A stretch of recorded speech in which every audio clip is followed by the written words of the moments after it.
மதியிலிருந்து விட்டோம். ஆகையால் மகாமுனிவரே ஆண் குழந்தைகளுக்கு வரமாக கொடுத்து விட்டார்கள். இந்த பிள்ளையை நாங்கள் தொட்டு வளர்த்தோம் என்று சொன்னால் சரி எங்களுக்கு நோம்பு அழித்து போகும்னு சொல்லி நாங்க காட்டு போட்டுருக்கோம். உங்களுக்கு வேணும்னா இலவசமா தர எடுத்துக்குவாங்க.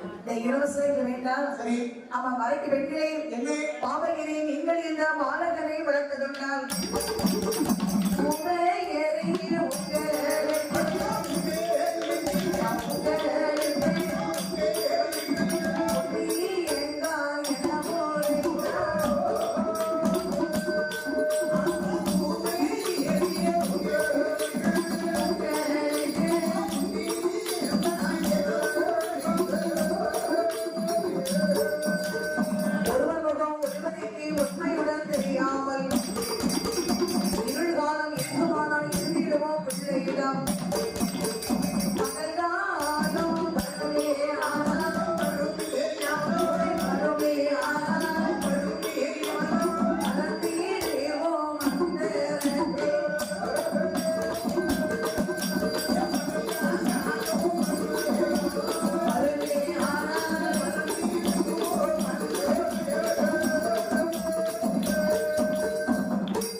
பிள்ளை மட்டும் வளர்க்க சொல்லி இருந்துச்சுனால் இதே காட்டுகள் கல்லாக மண்ணை போய் என்று சொல்லி சாபத்தை கொடுத்து விடுவேன்.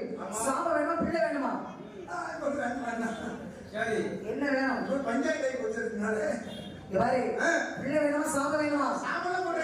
நான் நந்தீஸ்வரர் வெள்ளிமலை காவலாளி. சரி பிள்ளை வளர்த்தா சரி சாபம் கிடைக்காது. வளர்க்க முடியாதுன்னு சொன்னா கடவுள் கல்லாக இருப்பீர்கள். பரவாயில்ல சுவாமி சாபம்லாம் போடுறாங்க. உங்களுடைய சொல்லுக்கிழங்கு இந்த பிள்ளை வேண்டுமானால் நாங்கள் ஒரு நாள் இரவு மட்டும் ஒரு நாள் இரவு மட்டும் உங்களுக்காக நாங்கள் வளர்ப்போம்.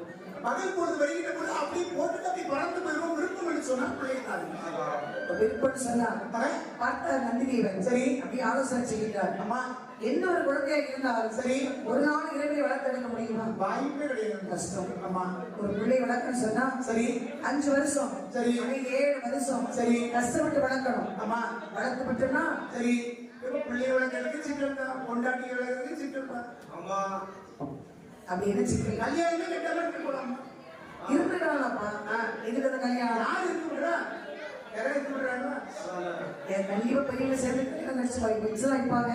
சரி உனக்கு என்ன பிரச்சனை? பாரு ஒரு எடுத்துக்காட்டுக்கு பாரு ஒரு பொண்ணு நம்ம காதலிக்கணும்னு வச்சுக்க. சரி காதலிக்கிற பொண்ணு நமக்கு கிடைக்கணும்னு சொன்னா பேசாம காதலிக்க பொண்ணு காதலிச்ச பொண்ணு கிடைக்காத வர்றதுக்கு தாடியை மட்டும் வளர்த்துக்கலாம்.